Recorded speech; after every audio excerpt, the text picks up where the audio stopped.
Imagine a world without taps, without bottled water, without the simple certainty of a clean drink. For our earliest ancestors, this was reality. Survival wasn't just about finding food or shelter.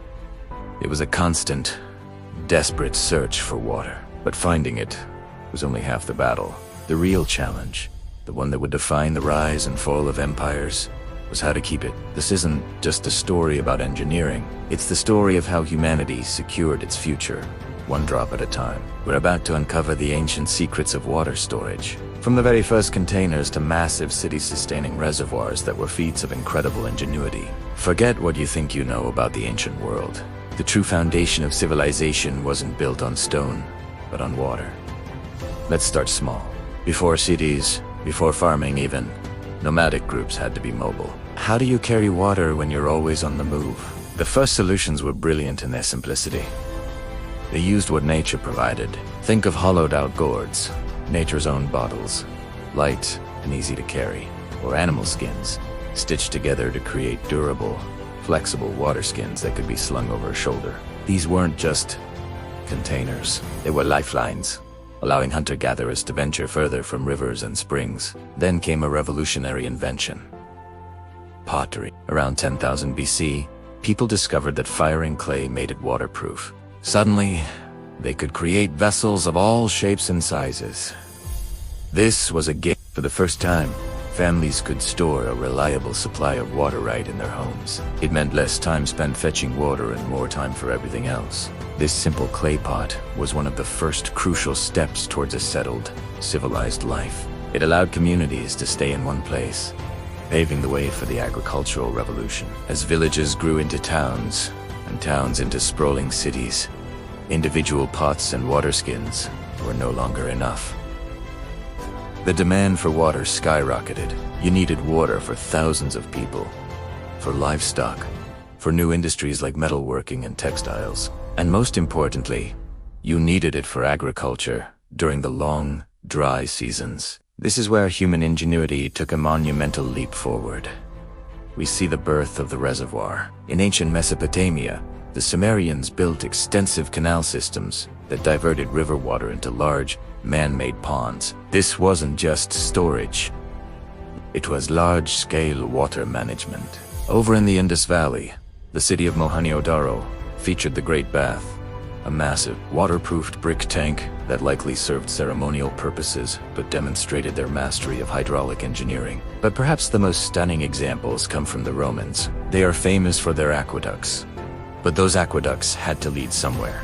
They terminated in enormous underground cisterns, like the Basilica cistern in Istanbul. This cavernous, subterranean chamber could hold 80,000 cubic meters of water, a hidden lake beneath the city, ensuring Constantinople could withstand a prolonged siege. These weren't just pits in the ground. They were architectural marvels, carefully engineered to prevent leakage and evaporation, guaranteeing water security on a scale never seen before. The link between water security and where civilizations thrived is undeniable. Look at a map of the first great empires: Egypt, Mesopotamia, the Indus Valley, China. They all rose along the banks of mighty rivers, but it was their ability to manage and store that water that allowed them to flourish beyond the riverbanks. Having a reliable water supply meant you could build a city anywhere, not just next to a river. The Nabateans, for example, built the breathtaking city of Petra in the middle of a desert. How? By carving intricate channels and cisterns directly into the sandstone cliffs, capturing every precious drop of flash flood rainfall. Their mastery of water allowed them to control vital trade routes and build immense wealth in an impossible location. Water security meant food security. With irrigation systems fed by reservoirs, farmers could guarantee a harvest even in years with little rain. This created a food surplus, which freed up people to become soldiers, priests, craftsmen, and rulers. It allowed for social stratification and the development of complex government. A city with a full reservoir was a powerful city. It was defensible. An army besieging a city with its own internal water supply would have a much harder time starving it into submission. Water storage was, in essence, a weapon of war and an instrument of power. The location, growth, and resilience of our earliest settlements were written in water. From a simple gorge to a subterranean sea, The story of water storage is the story of human progress. Each innovation, each new technique, was a step away from the edge of survival and a step towards building the complex world we live in today. These ancient engineers, with their simple tools and profound understanding of their environment, solved a fundamental problem that allowed societies to grow, economies to prosper, and culture to flourish.